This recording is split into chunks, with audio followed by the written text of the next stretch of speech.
The Flower Boy. Paul and Alan were two friends who often played together after the school. The boys were always full of energy and their games were quite rough. One day, while playing, they raced into the meadow and began to thrash the flowers with their sticks. Paul's little sister, Lisa, cried when she saw them destroying the beautiful flowers she loved so much. She tried to stop them, but they only laughed and would not listen. The next day, the two boys were playing again in the meadow. Paul was making a castle from stones with a wall in the shape of a round ring. He wanted the inside to be soft, so he sent Alan to get some heather from the wood.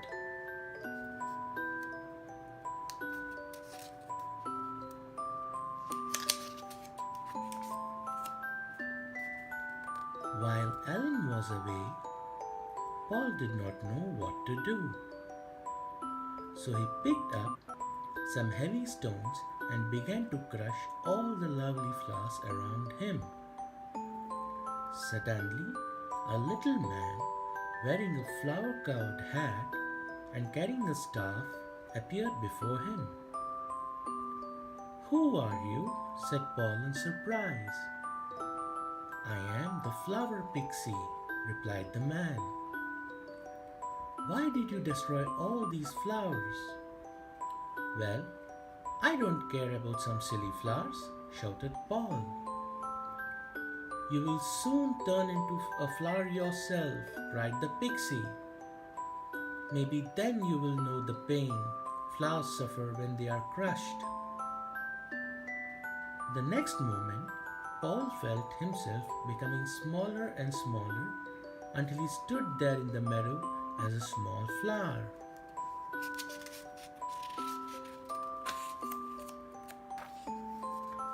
Not long after, Alan returned from the wood carrying a lot of heather in his arms. When he reached the castle, he saw only Paul's school bag. "Paul, where are you?" he called out a few times.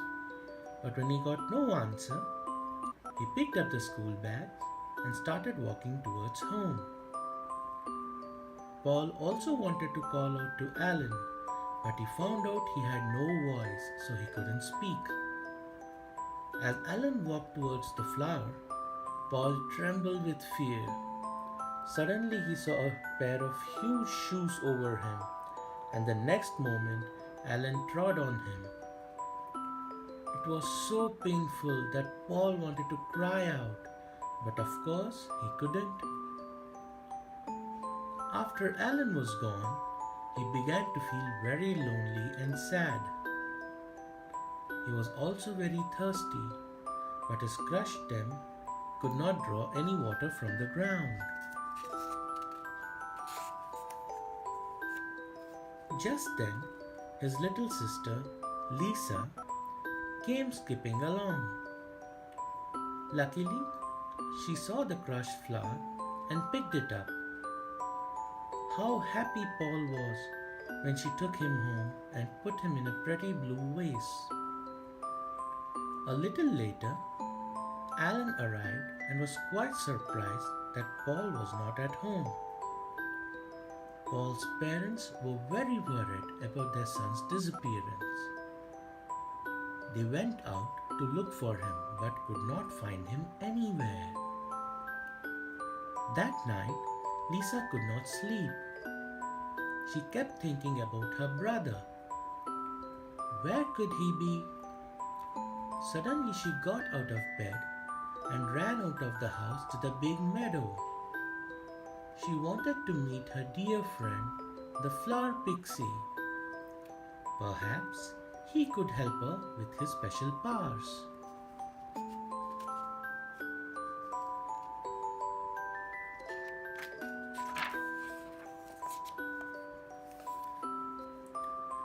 When she saw all her flower friends She sat down among them and began to cry.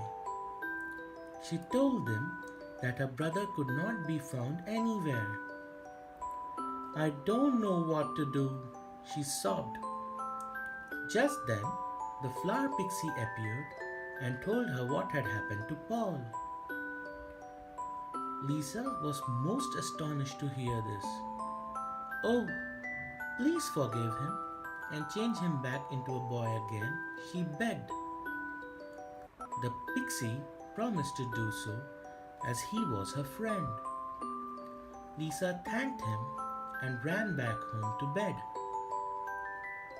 At midnight, a strange thing happened.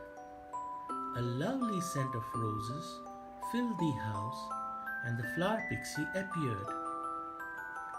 He touched the flower in the blue vase with his staff. As soon as he did this, the leaves began to grow. And Paul turned into a real boy again. How happy Paul was to be his real self once more. Suddenly, he heard a small voice. He looked around and saw the flower pixie. Please forgive me, he said. I have forgiven you because you have learned your lesson. You know now that even the smallest flower can feel pain. But promise me that you will tell all the children you meet about what happened to you. Tell them not to destroy flowers, said the pixie. Paul promised at once and the pixie disappeared. Since then, Paul has never spoilt a flower and has told the story to every child he has met.